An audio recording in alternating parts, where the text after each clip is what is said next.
think when we're talking to parents whose children are expressing what we might call gender identity discordance, the feeling that somehow their true self is not the same sex as the sexual identity that we can discern from their bodies.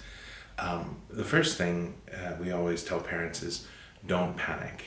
This is a very complex set of feelings, a very complex issue to deal with, and so the worst thing to do would be to just panic and make the child feel like your love for them is contingent on this problem going away on the one hand, or to just say, well, we have to get you right to the clinic and right to the doctor who's going to take care of all this on the other.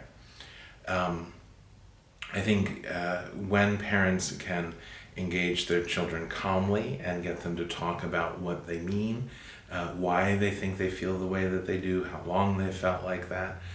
First of all, it just gives the child the real benefit and gift of being seen and cared about and feeling understood.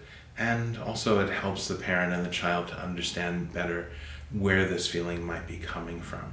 From a theological point of view, what we understand is that we exist, human beings always exist as a unity of body and soul. That God creates our soul at the moment that our parents assist Him in creating our bodies. That's the moment of fertilization, conception. We begin to exist as human beings, and we always exist with the sexual identity with which God makes us. And our soul, male or female, is the form, it shapes our bodies so that our bodily sex reveals our sexual identity. Most of the time, in a very small percentage of cases, it's not always easy looking at the shape of the body and the sexual parts of the body to see clearly what the sexual identity must be. But in most cases, our bodies reveal our sexual identity, and we don't believe that it's possible to be in the wrong body. Our souls and our bodies are made for each other. And so the answer is not to change or much less to mutilate our bodies to get better in line with our feelings, but really to understand where the feelings are coming from and then have good conversations about how to help someone to acknowledge and accept the identity with which God made them.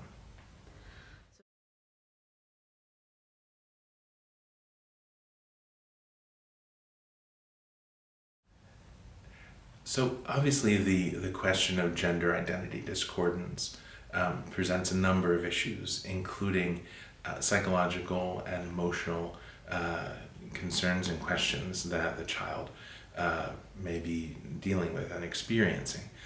So it's very helpful not only to have the pastoral care and the theological guidance of the church, but also, when possible, to consult professionals in emotional and mental health who can help the parents and the child to understand where their feelings of discordance may be coming from, how to look at themselves in such a way that they can see what God sees in them and accept the identity with which God has created them and their body and their soul.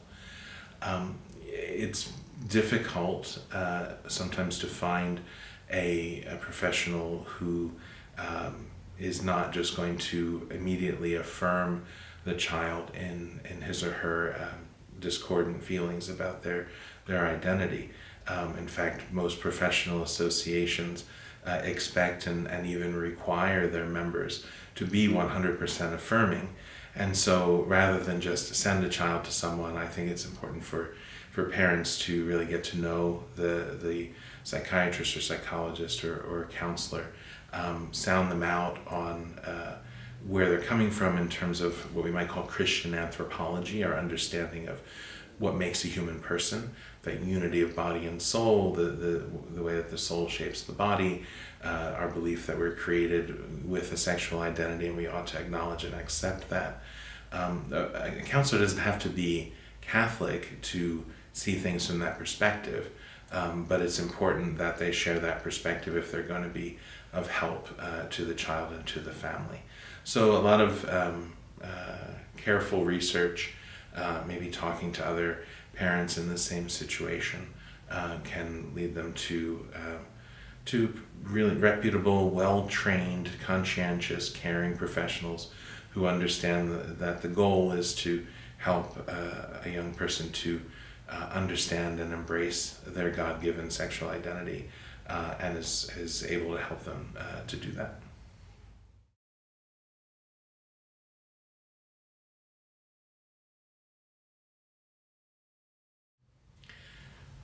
I think, first of all, we need to be able to have age-appropriate versions of this conversation with children at probably a much earlier age than we would have thought even a few years ago. Children are exposed through social media, through their phones, through video sharing applications, to all sorts of messages just on their own that parents really would never know about. Then, of course, they're going to be exposed to things in their schools, whether in their classrooms or in books that are available in the library or special programs that may be brought into the school. So it's important for parents to stay alert to where their children might go online.